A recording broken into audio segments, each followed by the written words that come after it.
अस्सलाम वालेकुम जी, कैसे हैं आप सब। मुझसे अक्सर ये सवाल किया जाता है कि हमारे दिल में बहुत सारे ख्वाब होते हैं, हमारे जहन में बहुत सारे गोल्स होते हैं।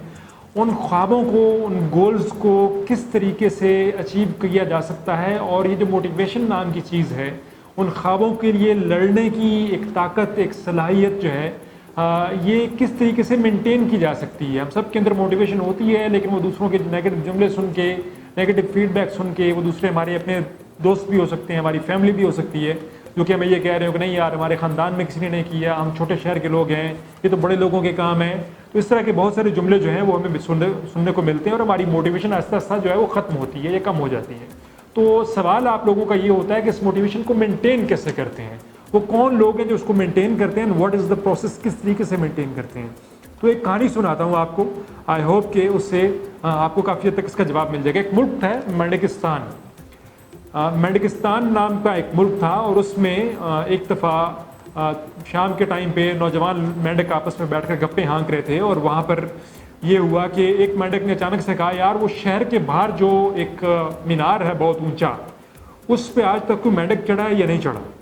तो सब ने बताया कि भाई अपनी मुल्क की तारीख में आज तक कोई मेंढक उस मीनार की सारी सीढ़ियाँ चढ़ कर ऊपर नहीं गया, और ये बहुत फजूल किस्म का जो है वो ख्याल है। हम मेंढक हैं, हमें मेंढकों के तरीके सोचना चाहिए, इस तरीके से हमें नहीं सोचना चाहिए।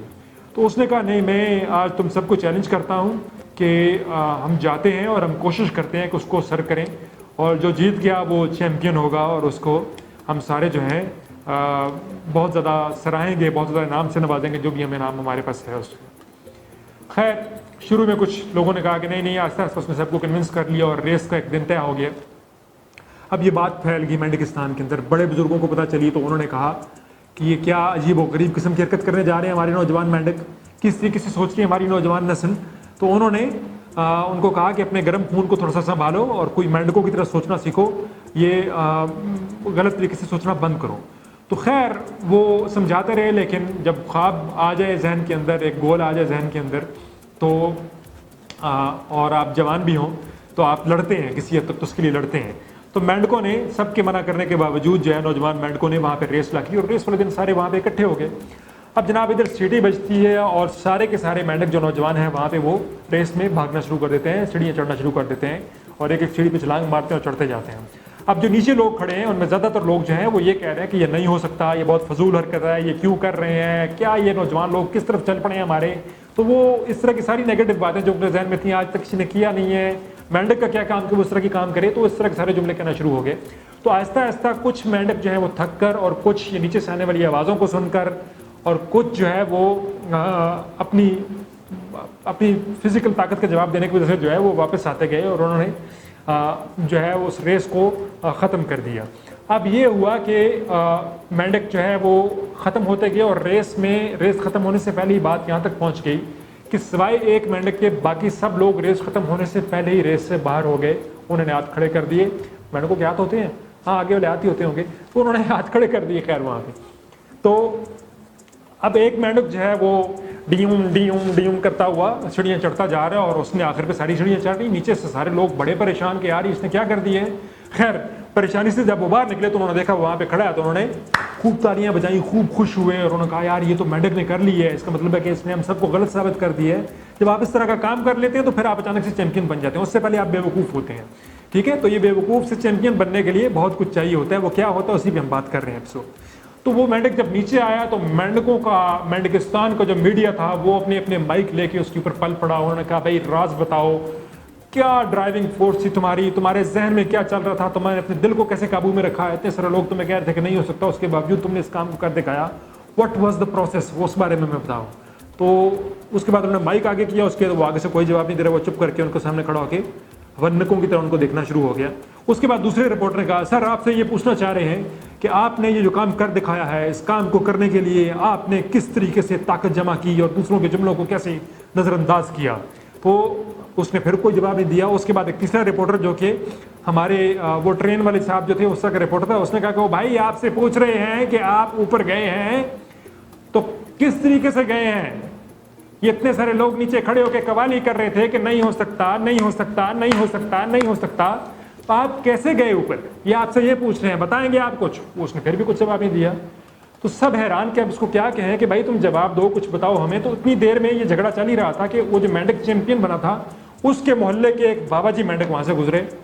उन्होंने देखा कि हमारे मोहल्ले का बच्चा खड़ा और सारे इसको परेशान कर रहे हैं। वो आए, उन्होंने कहा भाई क्या मसला, क्यों तंग कर रहे हो इसको। उन्होंने कहा, बताया जी कि वो जो रेस तय हुई थी जिसका बड़ा चर्चा था, ये आपके मोहल्ले का लड़का जीत गया और अब हम इससे पूछ रहे हैं कि भाई क्या राज है कि तुम वहां तक पहुंच गए, बाकी कोई भी नहीं पहुंच पाया और ये जवाब ही दे रहा।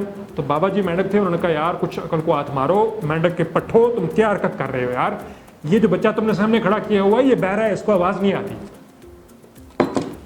अब ये वो जगह थी जहां पे उन सब के सामने ये राज खुला कि भाई ये तो बहरा था और इसके दिल में जो ख्वाब था वो ख्वाब ही रहा, उसका यकीन ही रहा, क्योंकि उसको जो दूसरों की नेगेटिव कवाली थी कि नहीं हो सकता, हम कभी नहीं कर सकते, हम मेंढक हैं, मेंढक ऐसे कैसे सोच सकते हैं, उसका कोई भी जुमला, कोई भी लफ्ज़ पहुंच ही नहीं पाया।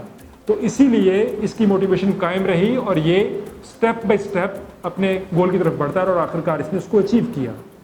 तो ये जैसे ही उनके सामने उतना खुला तो फिर वहाँ पर बड़े बूढ़ों ने कहा कि आइंदा हमें आने वाली सारी नस्ल को बताना है कि अगर आपको अपने गोल्स को अचीव करना है, ये मशवरा सिर्फ उन मेंढकों के लिए नहीं था, आपके लिए भी है, कि आपको अपने गोल्स को या ख्वाबों को अचीव करना है या उनको अचीव करने के सफ़र पे निकलना है, उस सफ़र को एंजॉय करना है। वो अचीव कितने होते हैं, पार्शली या फुली, वो एक अलग चीज़ है। सफ़र पे निकल जाना, पहला कदम ले लेना और कदम पे कदम रखते जाना, ये अपने आप में एक मज़ेदार चीज़ है।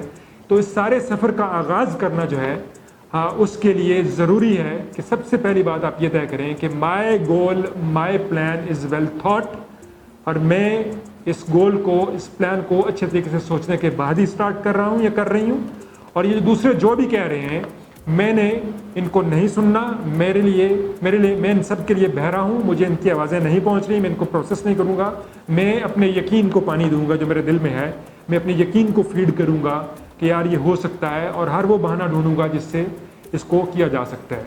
तो बजाय इसके कि आप पूरे मीनार को ले लें और पूरी हिस्ट्री को देखना शुरू कर दें कि इतने बड़े बड़े गोल्स आज तक किसी ने अचीव नहीं किए, आपको अपने गोल्स को अच्छे तरीके से सोचने के बाद उसके नेक्स्ट स्टेप के ऊपर काम करना होता है। अपने नेक्स्ट स्टेप पे काम करें और आसपास के लोग अगर आपके गोल के बड़ेपन को देखते हुए आपसे ये कहें, चाहे वो आपके पेरेंट्स हों, चाहे आपके फैमिली मेम्बर्स हों, या आपके दोस्त हों, या आपके उस्ताद हों, या आपके कोलीग्स हों, कोई भी अगर कह रहा हो कि ये नहीं हो सकता, आज तक किसी ने किया नहीं है, इस तरह की जितनी भी हमारी लाइन्स होती हैं वो सारी बोल रहे हों, तो उनको आपने सिंपली बहुत मोहब्बत से, बहुत इज़्ज़त से आपने कहना है, दिल में बेशक कह दें आवाज़ नहीं आ रही,